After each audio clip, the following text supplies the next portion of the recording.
Buenas tardes, bienvenidos. Estimados amigos y amigas, quiero en primer lugar darles la bienvenida a nombre de Ernesto Silva, director y fundador de FARO. Es un honor para este centro presentar hoy el libro Biografía Política de Vargas Llosa, su gran pasión, del señor Pedro Cateriano. Una obra que explora una faceta fascinante de uno de los escritores más importantes de nuestra lengua. Vargas Llosa representa junto a otros un fenómeno único en el panorama intelectual latinoamericano, la convergencia entre la excelencia literaria y el compromiso político. Desde la ciudad de los perros hasta el sueño de un celta, Vargas Llosa ha demostrado su extraordinaria capacidad para explorar las complejidades de la condición humana y las tensiones sociales. Pero precisamente en sus obras de carácter político, así las podemos llamar ciertamente, donde encontramos la génesis de su compromiso público. Conversación en la Catedral no solo es una novela magistral sobre la corrupción del poder, sino también un alegato contra el autoritarismo que marcaría su posición política. Historia de Maita, una de sus obras más controvertidas y, según el propio Vargas Llosa, más infravalorada. En la que examina, como sabemos, con lucidez despiadada los mecanismos del fanatismo revolucionario trotskista en el Perú. La fiesta del Chivo, su demoledora crítica o crónica, para ser más exacto, novelada, por cierto, sobre la dictadura de Trujillo. ¿Y qué decir de ese maravilloso prólogo, que tal vez muchos de ustedes lo conocen, sobre la obra de Berlín, El erizo y el zorro? Sin embargo, lo que hace particularmente relevante una biografía política de Vargas Llosa es que nos recuerda que la vocación por lo público se manifestó de manera contundente cuando decidió dar un salto de la ficción a la arena política, presentándose como candidato presidencial en el Perú en 1990. Su trayectoria política nos enseña que la participación ciudadana es un imperativo ético, especialmente para quienes tienen la responsabilidad de formar opinión pública. Vargas Llosa entendió que sus ideas sobre la libertad no podían quedarse en el ámbito de los ensayos, sino que debían ponerse a prueba en el terreno concreto de la política. Sus textos posteriores, El pez en el agua, La civilización del espectáculo y El llamado de la tribu, han generado debates intensos sobre el rumbo de las democracias occidentales y el papel de la cultura en la política contemporánea. El libro del profesor Cateriano, cuya trayectoria también se enmarca entre lo público y lo intelectual y académico, llega en un momento particularmente oportuno. En esta época donde la figura de Vargas Llosa nos recuerda que el compromiso cívico es una responsabilidad ineludible de quienes aspiran a incidir en el destino de nuestras sociedades, la presentación de este libro es crucial. En definitiva, Vargas Llosa nos demuestra que no hay contradicción entre el rigor intelectual y la pasión política, entre la contemplación y la acción, diría los griegos. En nombre de FARO agradezco al profesor Cateriano por brindarnos esta perspectiva integral de una figura como Álvaro Vargas Llosa, y ciertamente es a quienes hoy comentan esta obra: la profesora Alejandra Pérez, el profesor Arturo Fonten y la profesora Maldonado, que es miembro y decana de nuestra facultad. Y todos ustedes, todos aquellos de una dilatada trayectoria pública y académica también. Muchas gracias.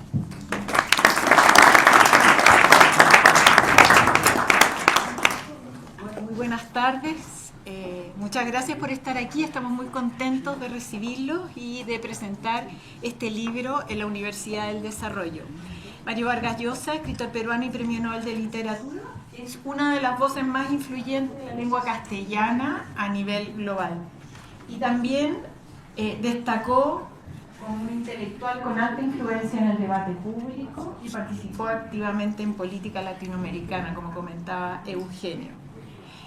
Sobre este aspecto especial de su vida hace foco el libro Biografía Política de Mario Vargas Llosa, su otra gran pasión, de Pedro Cateriano.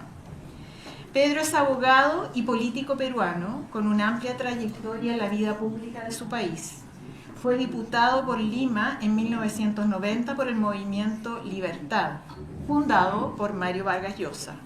Su mandato fue interrumpido por el autogolpe de Fujimori en 1992. Se desempeñó como viceministro de Justicia entre 2001 y 2002 y como ministro de Defensa entre 2012 y 2015, durante el gobierno de Ollanta Humala. Fue presidente del Consejo de Ministros en 2 ocasiones, entre 2015 y 2016 y en 2020, bajo los gobiernos de Ollanta Humala y Martín Vizcarra, respectivamente. Es especialista en Derecho Constitucional, cuenta con estudios doctorales en el Instituto Ortega y Gasset en Madrid. Ha sido académico y autor de varios libros sobre política y derecho. Actualmente ejerce como abogado, docente y secretario del Plan de Gobierno del Partido Libertad Popular. Muchas gracias por estar aquí, Pedro. Y bueno, quienes comentarán esta obra son Alejandra Pérez, periodista con una sólida trayectoria en el ámbito de la comunicación, la cultura y el servicio público. Fue ministra de las Culturas, las Artes y el Patrimonio durante el segundo mandato del presidente Sebastián Piñera, periodo en el que promovió la descentralización cultural y el fomento de las artes en la educación. En el sector privado desempeñó cargos clave en Canal 13, donde llegó a ser directora ejecutiva y presidenta del directorio. Ha sido asesora de instituciones como Codelco, Sofofa y Telefónica, así como de diversos ministerios. También ha ejercido como profesora universitaria en temas de periodismo, comunicación estratégica y manejo de crisis. Muy buenas tardes y gracias por estar aquí, Alejandra. Y también Arturo Fontaine, reconocido escritor, filósofo, poeta y ensayista, figura clave de la nueva narrativa chilena en los años 90, ha tenido una destacada influencia en el ámbito intelectual y literario del país. Estudió filosofía en la Universidad de Chile y luego obtuvo 2 maestrías en la Universidad de Columbia. A su regreso a Chile, lideró el Centro de Estudios Públicos, transformándolo en un espacio crucial para el debate político y académico durante la transición a la democracia. Como autor, ha cultivado la novela, el ensayo y la poesía. Ha sido profesor de filosofía en la Universidad de Chile y miembro de la Academia Chilena de la Lengua. Su trayectoria ha sido reconocida internacionalmente y ha mantenido vínculos intelectuales con figuras muy relevantes como el mismo Mario Vargas Llosa. Muchas gracias, Arturo, por estar aquí. Y bueno, vamos a comenzar entonces con las presentaciones, dándole el espacio a Arturo Fontaine. ¿Se oye o no? No, ahí viene, ahí viene. ¿No? No, despacio.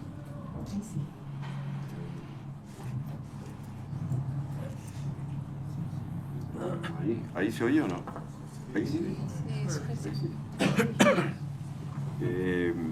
Gracias por esa presentación tan generosa. Quiero decir que estamos ante una biografía cuidadosamente documentada de un personaje de novela que es Vargas Llosa. Vargas Llosa tiene algo de caballero andante y en toda novela de aventuras el héroe se enfrenta a enemigos sumamente poderosos y aquí los hay. Alan García, Alberto Fujimori, Vladimiro Montesinos, un personaje que parece inventado en una novela de Vargas Llosa. Es un honor presentar a Pedro Cateriano, este libro de Pedro Cateriano hoy día, y agradezco la oportunidad, la invitación. El libro considera en una primera fase de su pensamiento, una primera fase de su pensamiento político. Partamos diciendo que Vargas Llosa es un resuelto partidario de la Revolución Cubana. Va a Cuba en 1962 y volverá varias veces. Es miembro del Consejo de Redacción de la revista de la Casa de las Américas y del jurado del premio, y amigo de Aidé Santamaría, que lidera la influyente Casa de las Américas, brazo cultural de la Revolución que opera adentro y en especial fuera de Cuba. Es partidario incluso de la lucha armada, por ejemplo en el Perú, en 1965, ¿no se oye?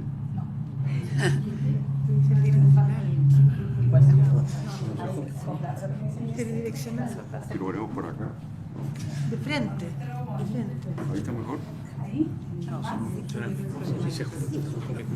Cerca de la boca. Ah, no. Ahí Ah, no, ahí sí. Bueno, estaba diciendo que el libro considera una primera fase de su pensamiento político, que es un partidario resuelto de la Revolución Cubana. ¿Se escucha o no? Sí. En 1962 viaja a Cuba, volverá varias veces, es miembro del Consejo de Redacción de la revista de Casa de las Américas y del jurado del premio. Y amigo de Aide Santamaría, les decía que lidera la influyente Casa de las Américas, brazo cultural de la revolución que opera dentro y en especial fuera de Cuba. Es partidario de la lucha armada, por ejemplo, en el Perú, en 1965, firma con otros escritores una carta pública de apoyo a la guerrilla que lidera Luis de la Puente. El libro recorre la evolución. ¿Ahí se oye o no? Sí. El libro recorre la evolución. Se va cayendo. Tienes que sujetar el micrófono. Ahí. El libro recorre la evolución de su pensamiento político. Su primer reparo es su condena a los campos de concentración cubanos, en los que se pretende corregir, entre comillas, a contrarrevolucionarios, delincuentes y también homosexuales. Vargas Llosa le manda una carta privada a Fidel Castro sobre este asunto. Esto demuestra que su compromiso con el socialismo siempre estuvo, como sostiene Pedro, en la onda de lo que Jean-Paul Sartre entendía como un socialismo en libertad. Pero sigue creyendo a pie juntillas que la revolución de Castro indica el camino para toda Latinoamérica. En 1967 le otorgan el prestigioso premio Rómulo Gallegos y le llega una propuesta de Aide Santamaría vía Alejo Carpentier, el gran novelista y agregado cultural de Castro, de la Cuba de Castro en París. La propuesta es que públicamente entregue el dinero del premio a la guerrilla del Che y Cuba le devolverá ese dinero bajo cuerda. Vargas Llosa no acepta esta propuesta indecente. Con todo, en su famoso discurso de aceptación del premio, La literatura es fuego, celebra a Cuba. Dice, dentro de 10, 20 o 50 años habrá llegado a todos nuestros países, como ahora a Cuba, la hora de la justicia social. Yo quiero que esa hora llegue cuanto antes. Eso afirma Vargas Llosa. Pero también afirma y reafirma en su discurso que el escritor en sus obras es inevitablemente un rebelde, un inconformista y que la escritura surge de esa actitud desobediente. Fidel Castro más tarde lo recibe junto a un pequeño grupo de intelectuales. En esa larga noche, Castro monóloga por horas. Han sido muchos los que han quedado sumamente encantados con estas largas veladas con Fidel. Conozco a varias personas. No ocurrió así con Vargas Llosa. Entonces, los tanques soviéticos entraron a Checoslovaquia. Vargas Llosa tenía muchas esperanzas puestas en el socialismo con rostro humano, como se le llamaba, que encabezaba Dubček. Considera la invasión soviética condena la invasión soviética que Castro, en cambio, apoya con decisión. Vargas Llosa escribe que la invasión es, cito, una deshonra para la patria de Lenin. Es decir, piensa que la invasión traiciona el legítimo legado de Lenin. Es una desviación, pero no hay todavía una ruptura decidida con el marxismo de Lenin. Hasta que vino el famoso caso Padilla de 1971. La autoconfesión pública del poeta, después de haber sido detenido, era sin duda resultado de una extorsión atroz. Redacta una carta pública a Fidel Castro. Se publica en el diario Le Monde. La firman Jean-Paul Sartre, Simone de Beauvoir, Carlos Fuentes, Alberto Moravia, Italo Calvino, Octavio Paz, los hermanos Goytisolo, entre otros. Pero todavía en los firmantes hay fe en la revolución. Comienza la carta diciendo: los abajo firmantes, solidarios con los principios y los objetivos de la revolución cubana, etcétera, etcétera, y hacen el caso para defender a Padilla. Sin embargo, el rompimiento con la revolución cubana ya es inevitable. Castro se enfurece y responde acusando él mismo a los escritores de servir al imperialismo y afirma no volverán a pisar Cuba por tiempo indefinido e infinito. En este proceso de transformación intelectual, Pedro Cateriano destaca la importancia que tuvo el libro Persona non grata de Jorge Edwards, publicado en 1973. El desencanto y la ruptura ahora sí se han consumado. Este distanciamiento se profundiza con la lectura de Isaiah Berlin, Karl Popper, Hayek, Agon Revel. Vargas Llosa descubre a Isaiah Berlin cuando lee su libro sobre Karl Marx. Encontró que este era un libro crítico de Marx, pero claro y totalmente libre de prejuicios. Después se adentra en las demás obras de Berlin. En Popper, que venía del socialismo, Vargas Llosa se encuentra con una crítica muy aguda y rigurosa de algunas de las tesis sobresalientes del marxismo, como la que sostiene que las estructuras materiales de producción explican la superestructura cultural, política y religiosa, o como la que plantea que la historia está sometida a leyes inevitables que permiten predecir las fases futuras de su desarrollo, lo que niega la libertad, como la que defiende la planificación central, lo que de nuevo niega la libertad, o como la que promueve la revolución, no la reforma. Y hay otro libro importante, señala Pedro, para Vargas Llosa, y que sigue muy vigente, Del buen salvaje al buen revolucionario, de Carlos Rangel. Vargas Llosa diría que ve, por una parte, que los seres humanos sentimos lo que él llama el llamado de la tribu.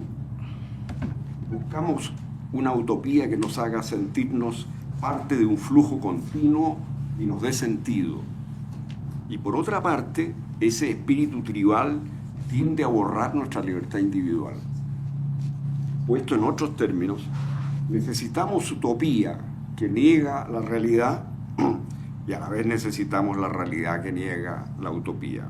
Este conflicto interior, creo, es lo que desde el principio lo empuja a escribir novelas. Y en estos pensadores encuentra una suerte de correlato de las mismas percepciones que él había descubierto como escritor. Uno de los principales aportes del libro de Pedro Cateriano es el análisis del contenido del pensamiento político de Vargas Llosa. Primero, defensa de los derechos humanos, principios básicos de la tradición liberal. Luego, economía de mercado y democracia, dos caras de la misma moneda. Ambas son expresiones de la libertad. Lo mismo vale para el derecho al suicidio, la muerte asistida, el matrimonio homosexual, el aborto. Son para Vargas Llosa expresiones de la libertad individual. Se juega contra los nacionalismos. Siguiendo de cerca a Berlin, el nacionalismo representa el llamado de la tribu. Hay una identidad colectiva que se ha perdido por culpa de una potencia extranjera. De esa herida surge la nostalgia por recuperar ese paraíso perdido.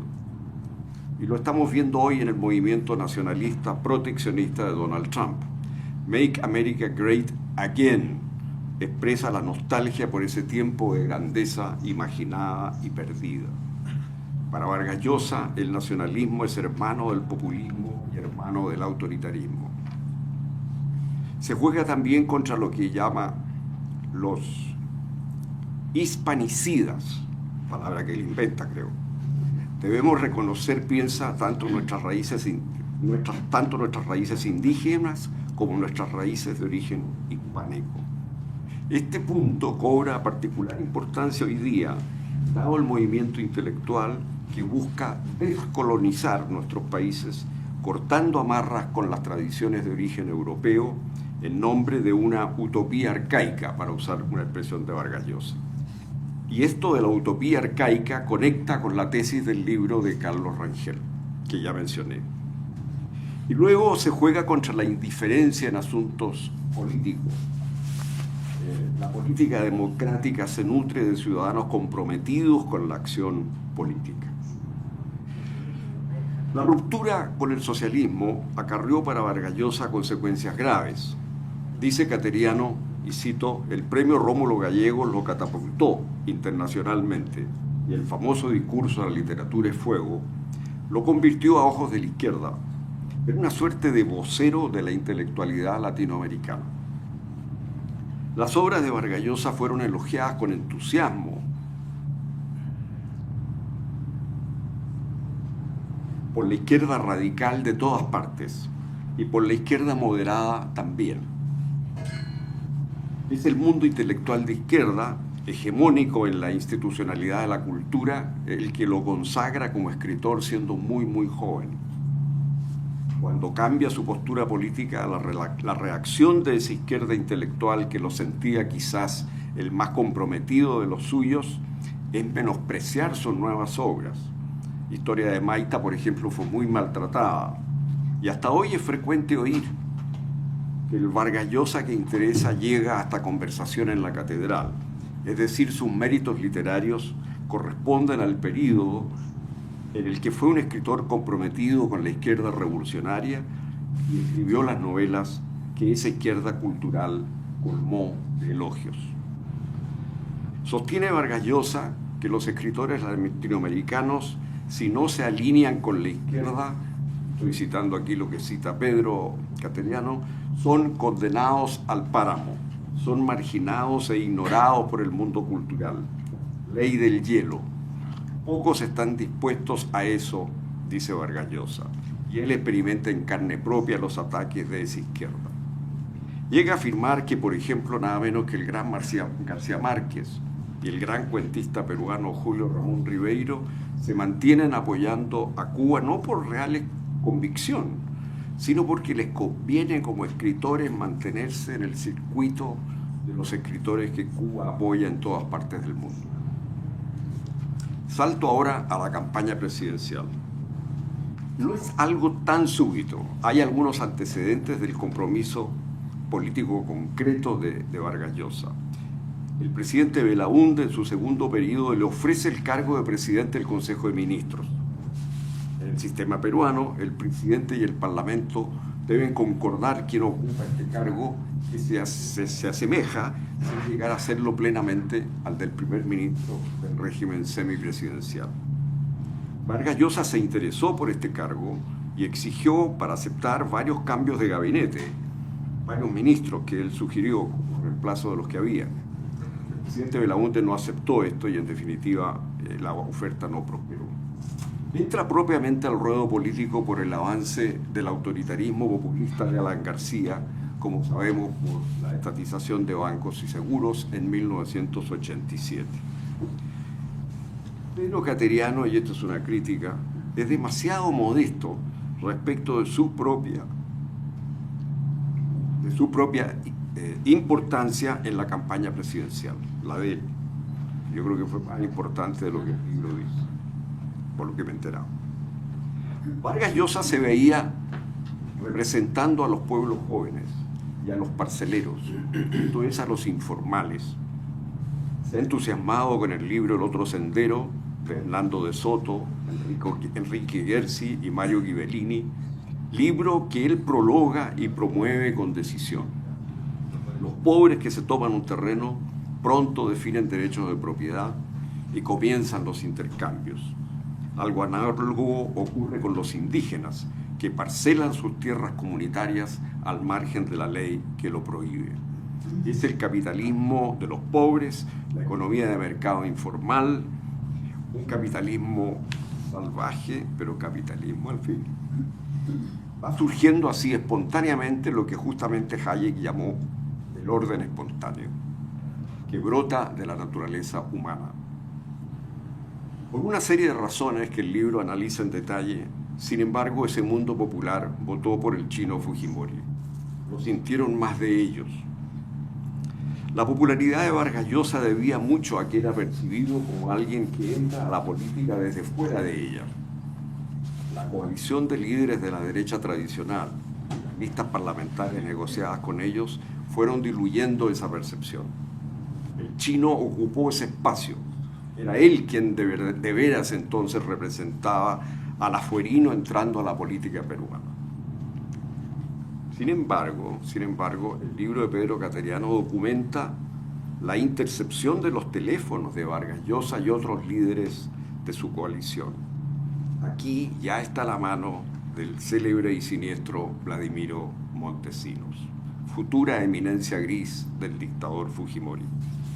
Esto se supo después. Esa información será de gran valor para que Fujimori triunfe en esa campaña. Además, el presidente Alan García crea y financia de manera secreta y clandestina un diario para destruir a Vargas Llosa y levantar a Fujimori. De modo que Fujimori, el afuerino, en realidad triunfa arropado en secreto por el gobierno. Alan García no puede tolerar la llegada de Vargas Llosa al poder, y esto es importante ver la situación.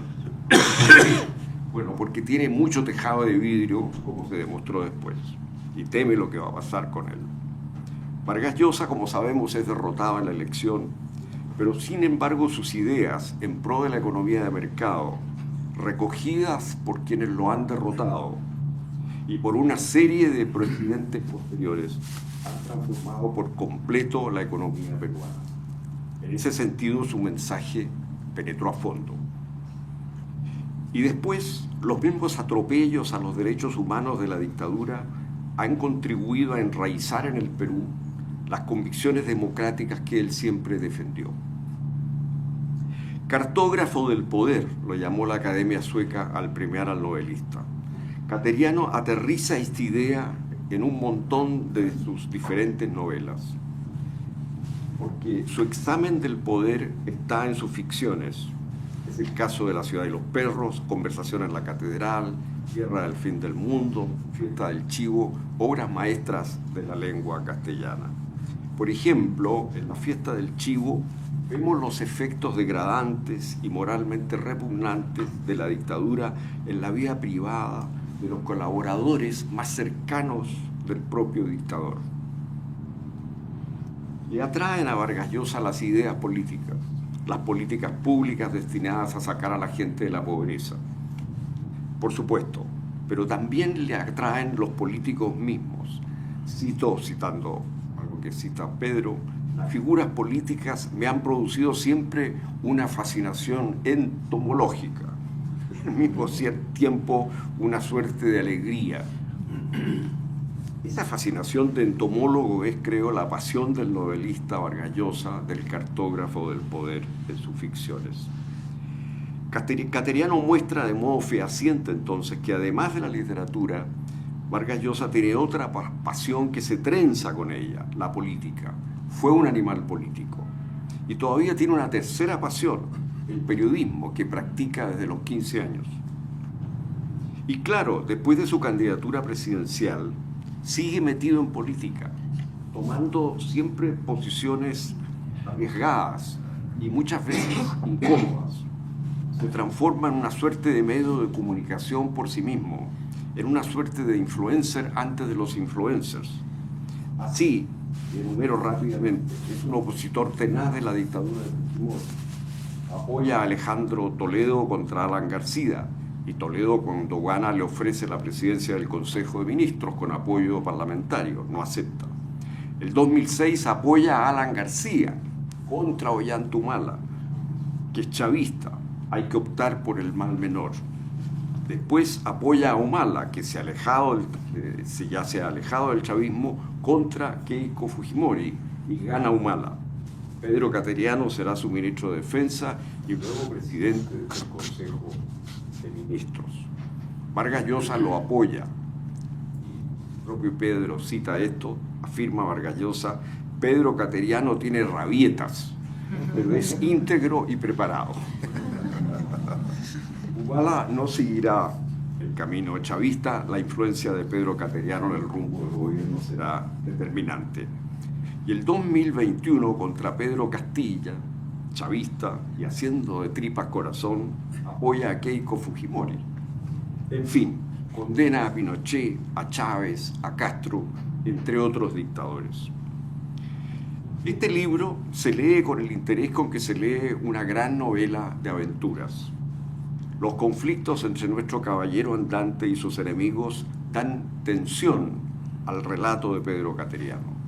Y, hay que decirlo, los enemigos de Vargas Llosa terminan muy mal. Montesinos en la cárcel, Fujimori en la cárcel y Alan García se suicida justo antes de ir a la cárcel. Por otro lado, este libro trasunta mucha sabiduría práctica, mucha sabiduría política, lo que proviene de su autor, un gran político, un político experimentado y exitoso, que ha sido presidente del Consejo de Ministros del Perú con 2 presidentes distintos. Felicitaciones, Pedro. Muchas gracias.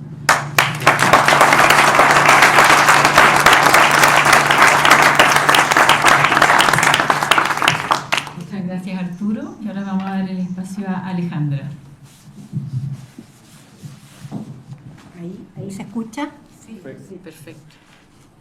Es una alegría y también un honor estar aquí en la Universidad del Desarrollo y reencontrarme con Pedro Cateriano y tener nuevamente el privilegio de presentar uno de sus libros. Ya lo hice hace un tiempo con Sin Anestesia, y hoy nos convoca una obra muy distinta, pero igualmente valiente y comprometida. Vargas Llosa, su otra gran pasión. Hablar de Mario Vargas Llosa no es solo hablar de un escritor fuera de serie, como ya nos ha demostrado Arturo, sino también del principal intelectual público de América Latina en las últimas décadas.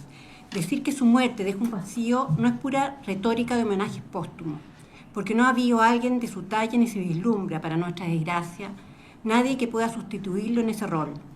Como se dijo muchas veces en sus obituarios, para encontrar escritores con tanta influencia tendríamos que retroceder a los años en que Sartre y Camus marcaban pauta. Por eso es que es difícil hablar de Vargas Llosa, sin repetir lo dicho, sin exagerar lo obvio, sin suavizar lo incómodo. Pero Pedro Cateriano lo logra. Lo logra porque no escribe desde la distancia de la academia ni desde la piedad del homenaje. Escribe desde la experiencia, desde la amistad, desde la política, desde la conversación interrumpida 1000 veces por la urgencia de los hechos. Este libro, como su autor, no rehúye al conflicto, y eso es parte de su valor. Porque si hay algo que Pedro ha demostrado, tanto en su trayectoria política como en su trabajo como ensayista, es que la historia no se escribe con tibieza. Yo, que también conocí la política, que fui ministra de Cultura, y no lo pasé especialmente bien en ese lugar sin refugio que es el poder, sé cuán difícil es escribir sobre un político sin perder al ser humano. Pedro lo hace, y no lo hace solo porque fue testigo privilegiado, sino porque tiene algo aún más raro en nuestros días: lealtad sin servidumbre, admiración sin ingenuidad, respeto sin retórica. Y también hay que decirlo, una muy buena memoria, porque no cualquiera recuerda con precisión lo que pasó, lo que se dijo, lo que se decidió en esos momentos en que todo parecía arder. La política, como sabemos, nos da muchas oportunidades para la contemplación, pero Pedro, en medio de esa vorágine, tomó notas, escuchó, observó y ahora escribe. Y nos entrega esta biografía política, la primera y acaso la única posible, escrita desde dentro de una historia latinoamericana cruzada por dictaduras, por promesas democráticas, por decepciones, por exilios, desde dentro de una batalla que fue ideológica, pero también personal, la de un escritor que no se conformó con ser escritor de su tiempo, sino que quiso también escribir en sus márgenes, incomodar, intervenir. Un hombre que no quiso encerrarse en su escritorio, que saltó a la arena pública cuando no tenía por qué hacerlo, que arriesgó su prestigio y en parte su paz por decir lo que pensaba, incluso cuando era más cómodo callar. Pedro narra el camino recorrido por ese joven que creyó en la Revolución Cubana, este liberal que enfrentó a las dictaduras de derecha y a izquierda con igual convicción. Nos cuenta del Vargas Llosa que durante las décadas de los 50, 60, 70 fue comunista y socialista, con anécdotas muy interesantes como la que le relata Arturo, pero también sabrosas, como cuando cuenta que alojó a la madre del Che Guevara en París porque la señora no tenía dónde alojar. Luego, bueno, su desilusión con el progresismo, con el tema de Eberto Padilla, después las innumerables experiencias que ya nos relató Arturo hasta la década de los 80 en que abrazó a la democracia liberal. Narra su campaña presidencial, su derrota frente a Fujimori y también la difícil relación que tuvo siempre con la derecha peruana. Por eso es que este libro es sobre una forma de coraje, la de no dejarse domesticar ni por la izquierda ni por la derecha, ni por el resentimiento ni el oportunismo. Pedro nos cuenta de un hombre de disciplina espartana, que alguna vez le reconoció a un amigo chileno que en sus inicios como escritor en Perú había 50 jóvenes tan buenos y talentosos como él, pero que podía asegurar que ninguno de ellos trabajó tanto y se esforzó como él. No en vano nos dejó 20 novelas imprescindibles, en las cuales el poder es siempre central.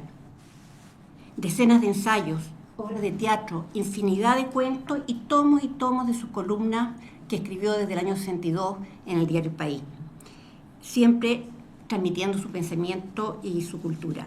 Su rigor recuerda lo que decía Picasso con ironía: yo hago lo imposible porque lo posible lo hace cualquiera. Si bien esta es una biografía política, también es un acto de confianza. Vargas Llosa le permitió a Pedro el acceso a sus archivos personales en la biblioteca de la Universidad de Princeton, a su correspondencia y fotografía. Le abrió a Pedro las puertas de su historia íntima, política e ideológica. Y Pedro, fiel a su estilo, nos devuelve ese acceso con honestidad, con valentía y con una enorme claridad narrativa, con el rigor del investigador y la cercanía de quien compartió camino con él. En tiempos en que la polarización suele borrar los matices, esta obra nos recuerda que la evolución del pensamiento no es un signo de debilidad, sino muchas veces una forma profunda de coherencia. Vargas Llosa cambia, sí, y se lo cobra muy caro, pero no cambia en su núcleo, cambia de ruta, no de horizonte. Siempre estuvo, como lo destaca Pedro, al lado de la democracia, de los derechos humanos, de la libertad de expresión. El libro que nos entrega Pedro no idealiza ni canoniza, más bien nos invita a comprender con profundidad y contexto a una de las figuras más influyentes del mundo hispano. Y al hacerlo, también nos desafía a pensar nuestro propio lugar en la historia. ¿Qué defendemos? ¿Por qué causas estaríamos dispuestos a dar la pelea? Quien lee este libro encontrará un retrato con luces y sombras, porque Vargas Llosa fue muchas veces eso, contradictorio, provocador, excesivo, como lo son todos los que se atreven a pensar por cuenta propia. Mientras leía el libro de Pedro me acordé de su obra de no ficción, El pez en el agua, que me imagino que muchos han leído y los que no lo han hecho lo aconsejo. En él relata su experiencia como candidato a la presidencia en el 90 y hace una radiografía del Perú en que podemos reconocer muchos países de América Latina, pero también es una biografía en la que cuenta episodios importantes de su vida, como cuando a los 10 años su madre le contó que su padre, a quien él creía que estaba muerto, en realidad estaba vivo. Experiencia que, según él mismo señala, fue profunda e impactante y marcó toda su vida personal y literaria. Ahora bien, para quienes creen que este libro es solo para que comparten las ideas de Vargas Llosa, les tengo malas noticias. También es para los demás, porque leer a quien piensa distinto es un ejercicio de salud democrática.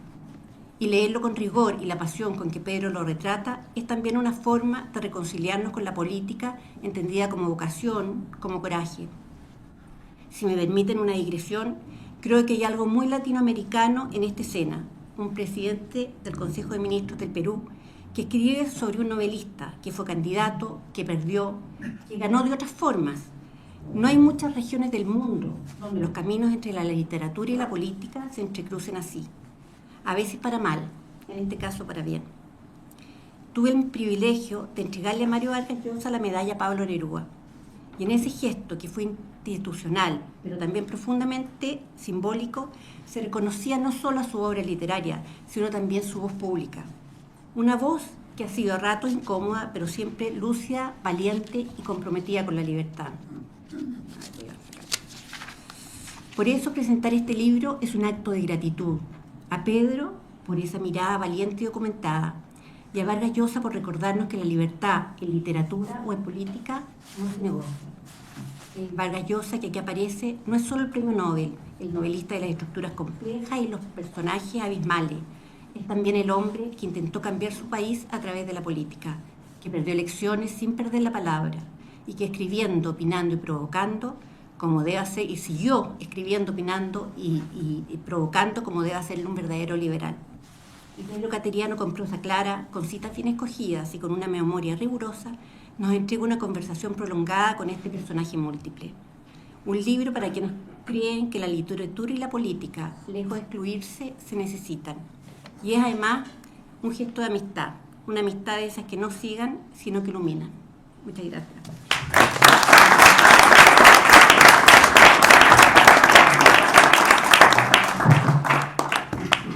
Muchas gracias, Alejandra.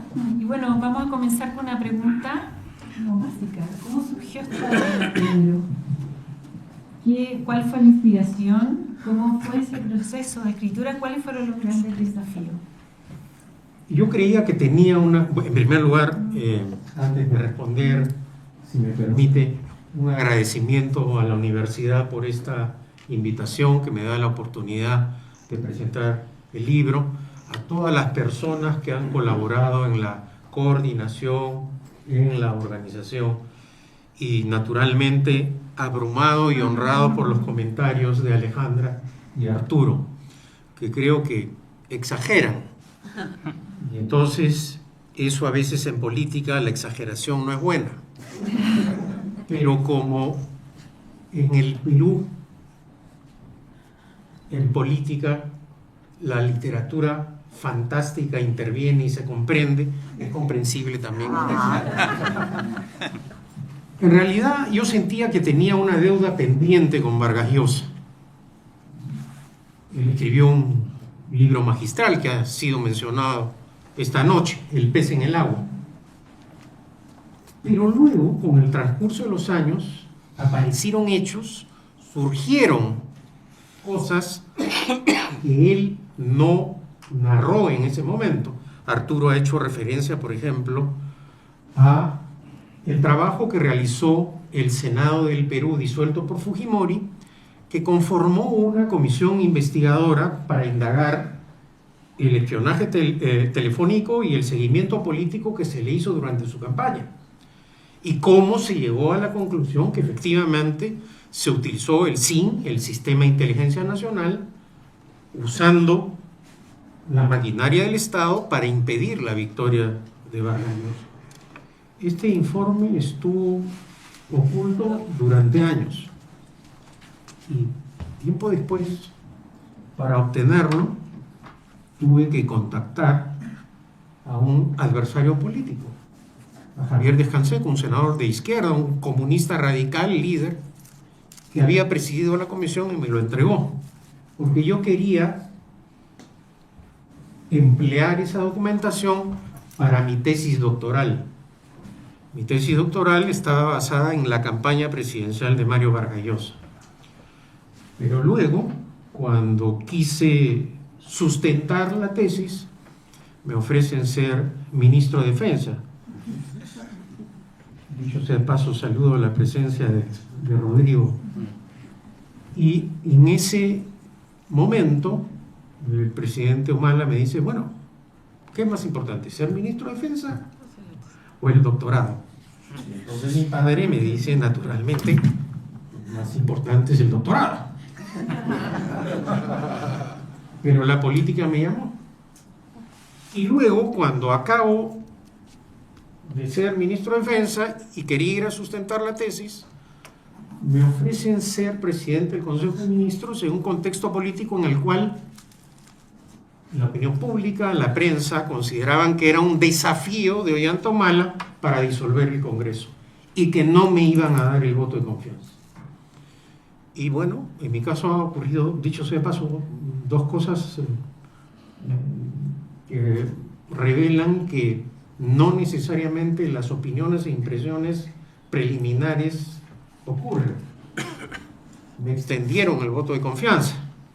Tuve un diálogo con mis adversarios, aunque algunos ciertamente se comportaron como enemigos, pero en fin, dialogué, porque el diálogo es fundamental en democracia, y obtuve el voto de confianza. Acabó el gobierno y ya finalmente digo, regreso a Madrid. Y entonces se cambian las normas para ser doctor en España. Se exigía ahora ser magíster. Antes se permitía sustentar el doctorado sin seguir previamente la maestría. Me dicen que ya cambiaron nuevamente las normas. Así que no pude, me quedé. Y luego había escrito un texto biográfico pequeño para la Universidad Peruana de Ciencias Aplicadas.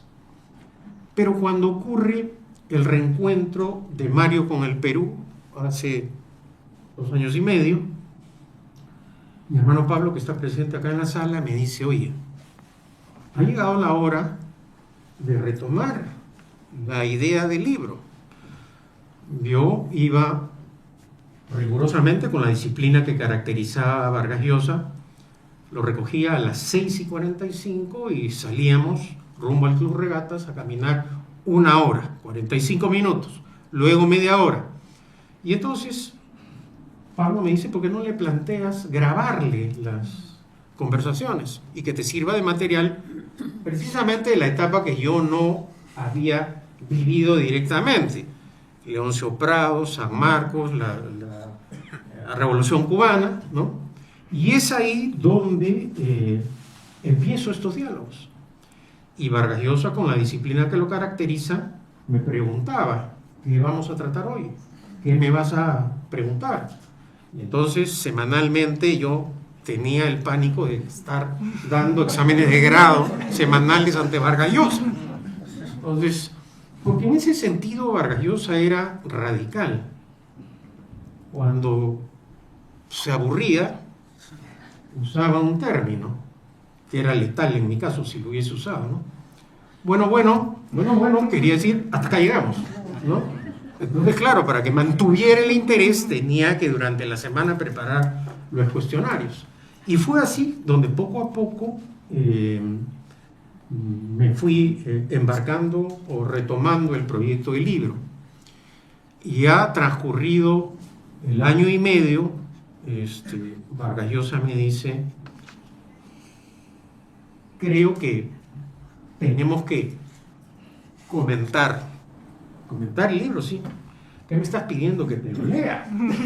Entonces empezaron, además de las sesiones y de las caminatas, sesiones de lectura. Ciertamente no había una, digamos, imposición, pero igual era otro gran desafío para mí. Es decir, le voy a leer al Nobel de Literatura y de repente no le va a gustar, va a cuestionar. Eran otras sesiones tensas de lectura. Yo creí que la tensión iba a acabar con las entrevistas y vinieron luego estas etapas, ¿no? En donde tuve la oportunidad y el privilegio y honor de verificar muchas cosas de las que ya había yo tenido la oportunidad de entender, de comprender, pero en un espacio, en un modo que era muy diferente al Vargas Llosa en plena etapa de su gloria, porque él vivió la gloria en vida, ¿no? Es decir, este ciudadano del mundo, donde lo llamabas, mejor dicho, no lo llamabas a él, llamabas a Patricia, porque Patricia era la que contestaba. Y estaba un día en París, otro día en Bruselas, otro día en Buenos Aires, Santiago, entonces, en un verdadero ciudadano del mundo, ¿no? Y me permitió revisar con él y cotejar con él. Por ejemplo, yo le preguntaba, ¿no? Esta lucidez y valentía que tuvo para combatir a la dictadura como forma de gobierno, ¿no? Ese diálogo con Octavio Paz. Yo trato en el libro de destacar la capacidad para observar los hechos políticos, los complejos casos de la política no solo peruana, sino latinoamericana, ¿no? Y cómo sentenció con una frase que permanecerá permanentemente en la historia política de Latinoamérica, que el gobierno del PRI era la dictadura perfecta.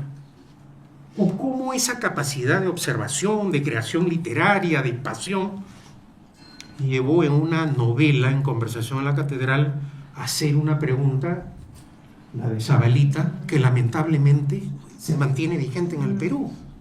Entonces, todo eso, poco a poco, me fue motivando a mí y a él. ¿Qué necesidad, le pregunté, tenías de ir a Venezuela en pleno apogeo de la dictadura de Hugo Chávez, correrte el riesgo del maltrato, del insulto de los medios que controlaba el dictador. Yo decía porque tenía que expresar físicamente y en Venezuela mi solidaridad activa con los sectores democráticos de Venezuela. Y ocurrió pues lo increíble. Hugo Chávez lo retó a un debate público y Vargas Llosa aceptó el debate público. La única condición que puso fue: me da usted los mismos minutos que va a usar. Y seguramente Chávez no pensó que iba a aceptar ese reto y finalmente el que terminó corriéndose fue Hugo Chávez. Pero también en el ámbito de la acción, Vargas Llosa fue un escritor comprometido.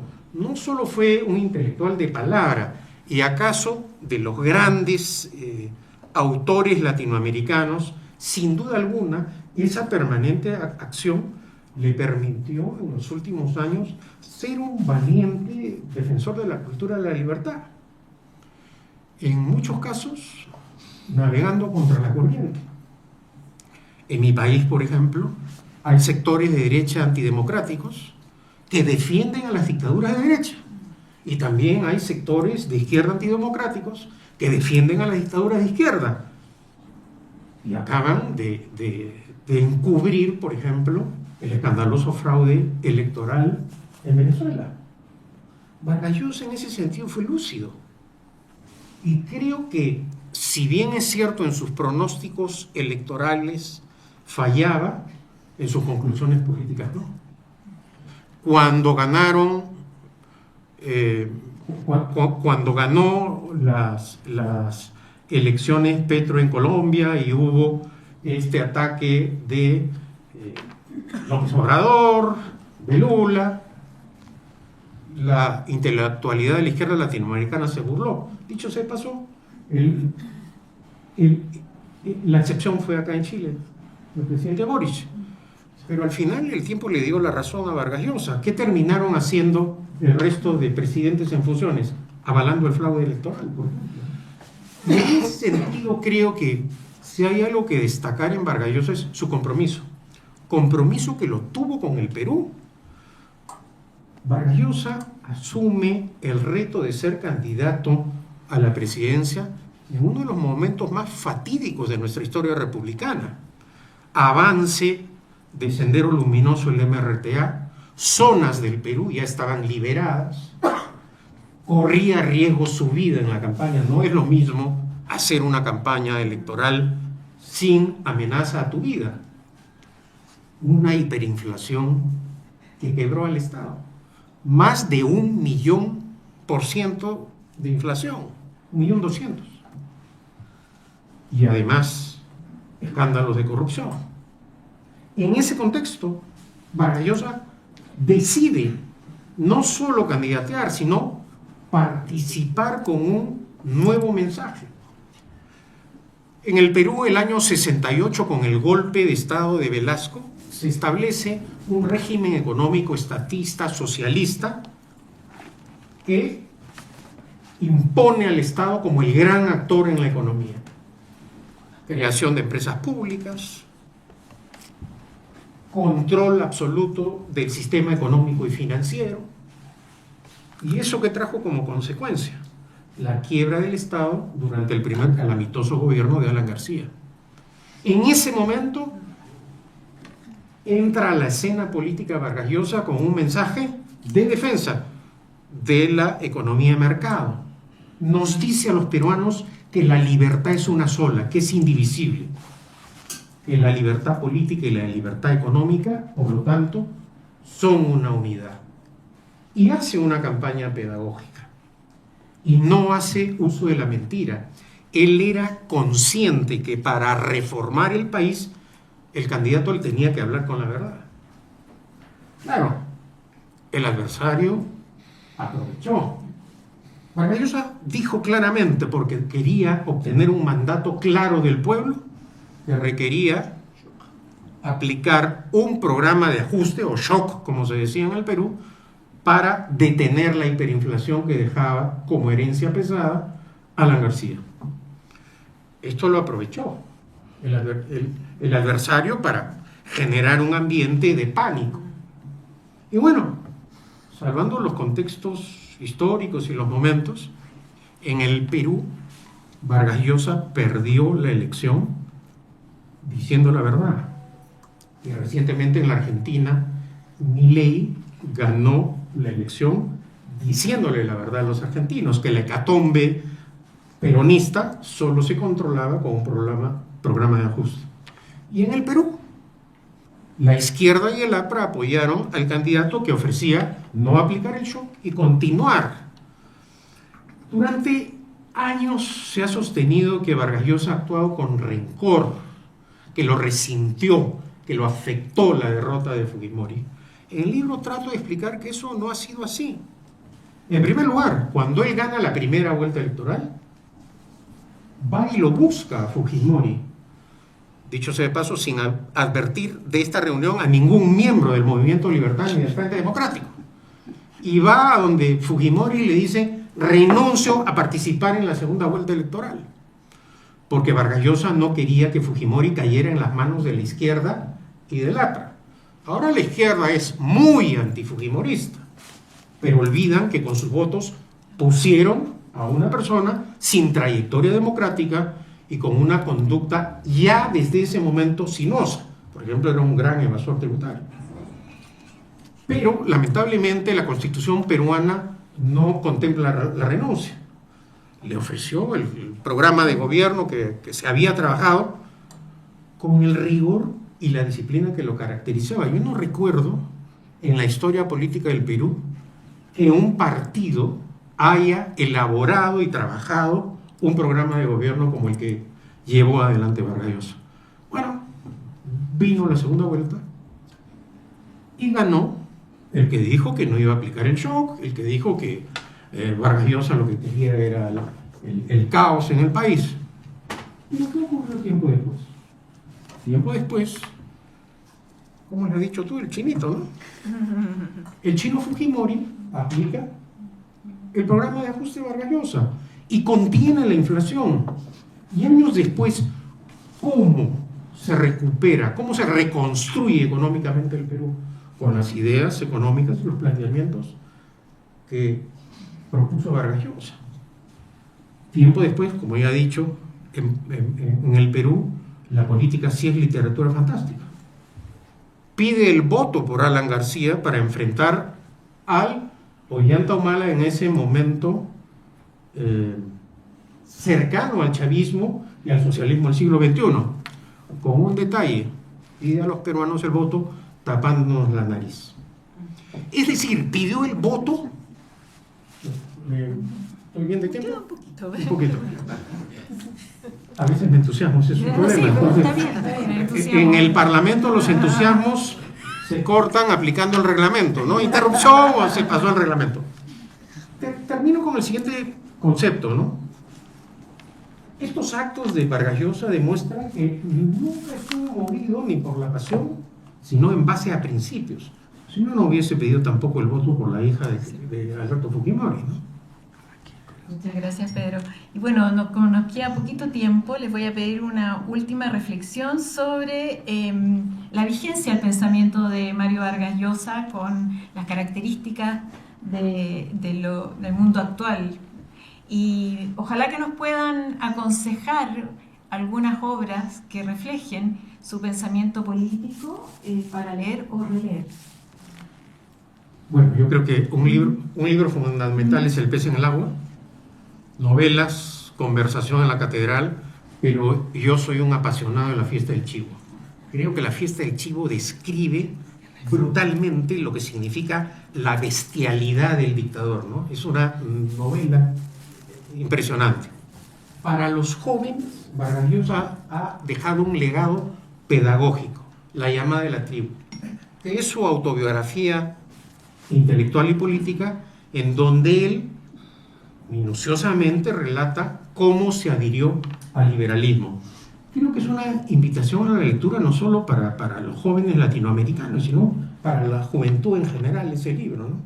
Y bueno, yo le tengo un cariño especial a La mirada quieta porque me lo dedicó. Arturo y Alejandra, respecto a la vigencia del pensamiento de Mario Vargas Llosa y las obras que ustedes recomiendan revisar. A ver, a mí, yo siempre hice clase en esta universidad y siempre el primer libro que siempre le pedía leer a los alumnos era La tía Julia y el escribidor. Creo que es un libro que muestra primero una capacidad de crear personajes y crear una estructura narrativa que es maravillosa. Creo además que muestra, creo que es Perú, que tiene, insisto, muchos componentes muy similares a los de Chile. Es un libro que lo encuentro fascinante. No solo eso, o sea, lo que se ha nombrado, a mí me gustó mucho Travesuras de la niña mala también. Sé que no son sus obras políticas, pero sé que aquí ya las han nombrado y las van a nombrar. Pero esas obras son especialmente convocantes para los jóvenes o la gente que no lo conoce. Creo que son muy fascinantes. Bueno, y por supuesto que la de la fiesta del trigo es un imperdible. Y eso. Arturo. A ver, ¿se oye o no? Porque... Sí.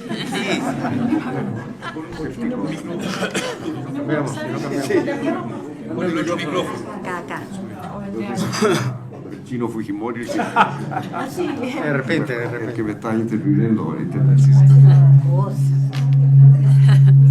Valentino, ese llévatelo para Sí, ese está. Gracias.